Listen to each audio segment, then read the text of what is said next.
নমস্কার। Kolkata corporation unit area ট্যাক্সের নামে যা শুরু করেছে, সাধারণ মানুষ মনে হয় না আর কলকাতায় থাকতে পারবে। ক্যাপিং তারা দিচ্ছে না। 86-এর পর যদি কোনো নতুন ভাড়া ইন্ডাক্ট হয়, ইভেন পুরনো ভাড়া থাকলেও অনেক সময় তারা দিতে চাইছেন না। ক্যাপিং মানে 20% এর বেশি বাড়বে না বা 20%-এর বেশি কমবে না, যেটা আইনের মুখ্য ধারা ছিল বা মূল বিষয়বস্তু ছিল বা মূল ভিত্তি ছিল ইউনিট এরিয়া অ্যাসেসমেন্ট বা স্কোয়ার ফিট বেসিস ট্যাক্সের। আজই আমার এক ক্লায়েন্টকে ওরা নোটিশ পাঠিয়েছিলেন, ক্লায়েন্ট গেছিলেন। তার এক ভাড়া বাড়ি, মাত্র 600 স্কোয়ার ফিট। উনি ভাড়া পান মাসে 500 টাকা, কি সব মিলিয়ে 700 টাকা। তাকে বলা হয়েছে 10,000 টাকা পার কোয়ার্টার হিসেবে 30,000 টাকা, 10,000 টাকা পার মান্থ করে 30,000 টাকা পার কোয়ার্টার তাকে ট্যাক্স চাপিয়ে দেওয়া হবে। কারণ যা স্কোয়ার ফিটে টেনেন্ট থাকে তার উপরে ট্যাক্স চাপছে, অযৌক্তিক, অমানবিক, এবং কোনো কথা তারা শুনছেন না। অ্যাসেসমেন্ট অফিসার কোনো কথা কোনো রকমভাবে শুনছেন না। এভাবে চলতে থাকলে তো লোকেদের হার্ট অ্যাটাক হয়ে যাবে। তিনি বলছেন, দেখুন আমি অত ভাড়া পাই না। বলে ভাড়া পান কি না পান না সেটা আমাদের দেখার দরকার না, আমাদের আইনে আছে স্কোয়ার ফিট হিসেবে ট্যাক্স, এটাই আমরা করব। এখানে আপনার কিছু বলার নেই, আপনি সই করে দিয়ে চলে যান, আমরা ট্যাক্সের বিল পাঠিয়ে দেব। এই যদি হতে থাকে, একটা খুব প্র্যাকটিক্যাল, ওদের এরকম বহু ক্লায়েন্টের হয়েছে, তাদেরকে বলেওছি যে হাইকোর্টে মামলা করতে। কিন্তু যেটা চলছে, ধরুন যাদের মামলা করার ক্ষমতা নেই তাদের কি হবে? তারা কি কলকাতায় থাকতে পারবে না যদি এই রকমভাবে ট্যাক্স চাপায়? এটা কিন্তু শুধুমাত্র ল্যান্ডলর্ড বা বাড়িওয়ালার সমস্যা নয়, কারণ বাড়িওয়ালা অনেক জায়গায় ট্যাক্স দিতেই পারবে না যেভাবে চাপাচ্ছে। সেটা আলটিমেটলি কার ঘাড়ে যাবে? টেনেন্টের ঘাড়ে। টেনেন্টও পারবে। এবার তার আইন আছে অ্যাটাচমেন্ট করার, আপনার সমস্ত যা ধন সম্পত্তি আছে ঘরের মধ্যে ছুঁড়ে ফেলে বার করে আপনাকে বার করে অ্যাটাচ করে দিল, তালা চাবি মেরে দিল, পরে সেটা ক্রোক হয়ে যাবে, বিক্রি হয়ে যাবে। কিন্তু এইরকম একটা অমানবিক আইন, এইরকম একটা আইন কিভাবে চলছে কলকাতার বুকে? কোনো প্রতিবাদ কারোর মুখে দেখলাম না। সবাই হায় হায় করছেন, কিন্তু সংঘবদ্ধ প্রতিবাদ নেই। হয়তো এটি মাননীয় মুখ্যমন্ত্রীর কান অবধি পৌঁছয়নি, জানি না পৌঁছেছে কিনা। তবে মারাত্মক এই আইন, ইউনিট এরিয়া সিস্টেম বা স্কোয়ার ফিট ট্যাক্স। অনেকের, ধরুন যারা পারছে না, এখন নুন আনতে পান্তা ফুরোয় যা অবস্থা চলছে, সেক্ষেত্রে এবার যদি কর্পোরেশন বলে যে আপনার টেনেন্ট কত স্কোয়ার ফিট জায়গা নিয়ে আছে, কোন এরিয়ায় আছে, কি ব্যবসা করছে, তার উপর ট্যাক্স চাপাবো, তাহলে সাধারণ মানুষ কোথা থেকে যাবে, কোথায় যাবে? সে টেনেন্ট তো এখন তো প্রথমে ল্যান্ডলর্ড মরবে, তারপর ট্যাক্সটা না নিতে বলে টেনেন্ট মরবে। দুজনকেই মারার জন্যে কর্পোরেশনের এই আইনটা খুব ভয়াবহ আইন, খুব ভয়াবহ। আমাদের ইউটিউবেই অনেকে লিখছেন তার 6,000 টাকা ঠিক অ্যাটেন্ডেন্স থেকে পেতেন, সেটা হয়ে গেল 21,000 টাকা। আমি প্রত্যেককেই বলি, অ্যাডভাইস করি যে আপনারা হাইকোর্টে চ্যালেঞ্জ করুন এই আইনটাকে, কিন্তু কেউ অতটা গুরুত্ব দেন না, বা কোনোভাবে কমাতে পারলে সেটা তার নিজস্ব ম্যাটার বলে সরে যান। জানি না কীভাবে কি কলকাতা বাঁচবে। তবে আমার মনে হয় যে আপনারা মেয়র অন কলসে ফোন করে মেয়রকে বলতে পারেন যে এইরকম তাদের অবস্থা হচ্ছে, কীভাবে ট্যাক্স দেবে? লোকে খাওয়া দাওয়ার ক্ষমতা নেই, তো মাথার ছাদটাও চলে যাবে তো এইভাবে। সুতরাং আপনারা মেয়র অন কলসে দয়া করে ফোন করুন, যাদের এইভাবে বাড়ছে। মেয়র অন কলসে ফোন করুন, দিদিকে বলতে ফোন করুন, তাকে রিপ্রেজেন্টেশন পাঠান, নালে কিন্তু খুব বিপদ হয়ে যাচ্ছে। আমি যা দেখতে পাচ্ছি, আমার ক্লায়েন্টরা যা বলছে, মাথায় হাত পড়ে যাচ্ছে প্রত্যেকের, মানে অসুস্থ হয়ে পড়ছেন। আজকে একজন বয়স্ক ক্লায়েন্ট আমায় ফোন করেছিলেন, নাম বলতে পারবো না, কারণ বলা বারণ আছে আমার, ওনার পারমিশন ছাড়া ওনার নাম আমি ডিসক্লোজ করতে পারবো না।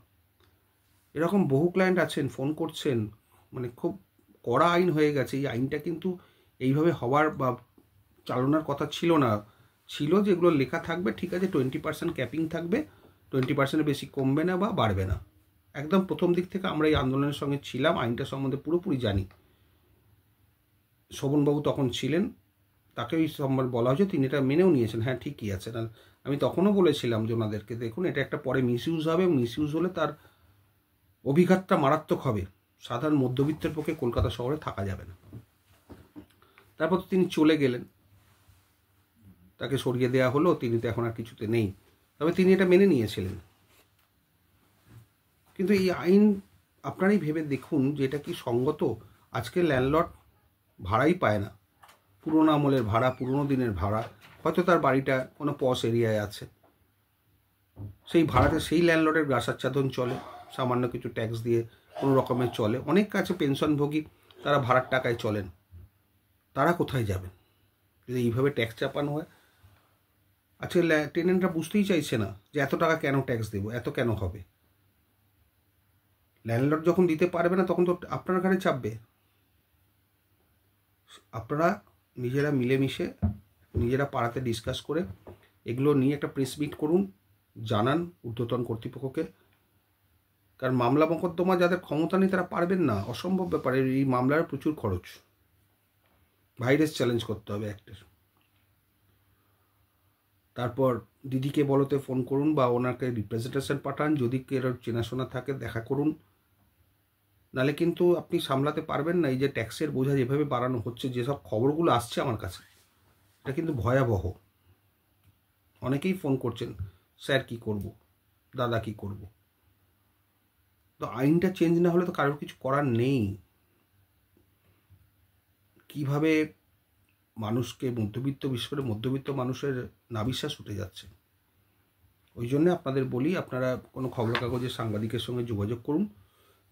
তারা যদি ছাপায়, ঊর্ধ্বতন কর্তৃপক্ষের দৃষ্টি আকর্ষণ হবে, গভর্নমেন্টের দৃষ্টি আকর্ষণ হবে। আপনারা কাউন্সিলরদের সঙ্গে কথা বলুন, মানে একটা কিছু করুন, নালে কিন্তু আপনাদের বাড়িঘর বাঁচবে না। এটুকু আপনাকে বলিতে পারি। যে হারে কর্পোরেশন ট্যাক্স বাড়াচ্ছে, যা রিপোর্ট আমাদের কাছে আসছে, দেখুন আমরা কারো বিরোধিতা নেই, আমি কোনো পলিটিক্যাল মুভমেন্টের কথা বলি না বা এখানে বক্তৃতাও দিতে আসিনি। আইনটার কথা বলছি, আইনটা কিন্তু মারাত্মক।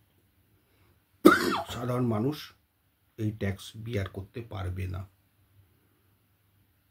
আপনারা যদি আমার সাহায্য চান, আমি কয়েকজন সাংবাদিকের ফোন নাম্বার দিতে পারি ইনবক্সে।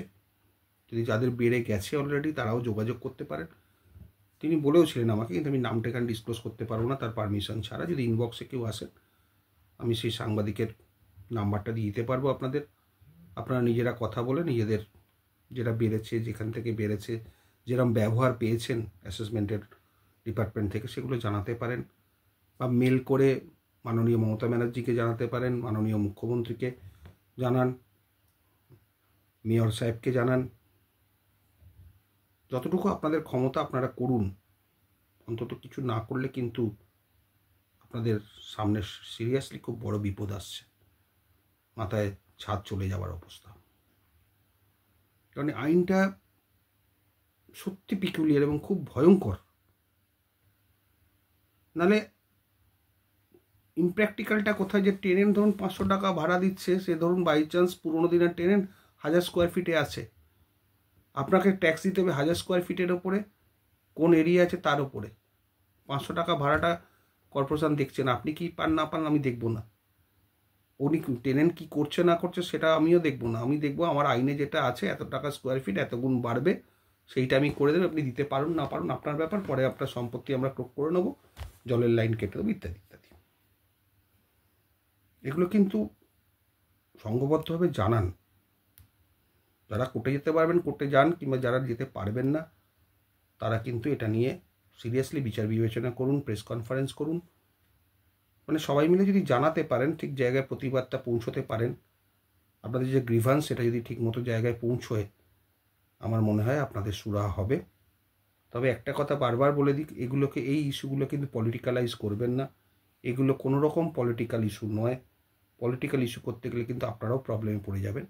সুতরাং আপনারা চেষ্টা করুন, মাননীয় মুখ্যমন্ত্রীর কাছে দরবার করুন, মেয়র সাহেবের কাছে দরবার করুন, পারলে তারাই পারবেন আপনাদের বাঁচাতে, নাহলে কিন্তু সমূহ বিপদ। ভালো থাকবেন, সাবধানে থাকবেন, বুঝে শুনে কাজ করবেন।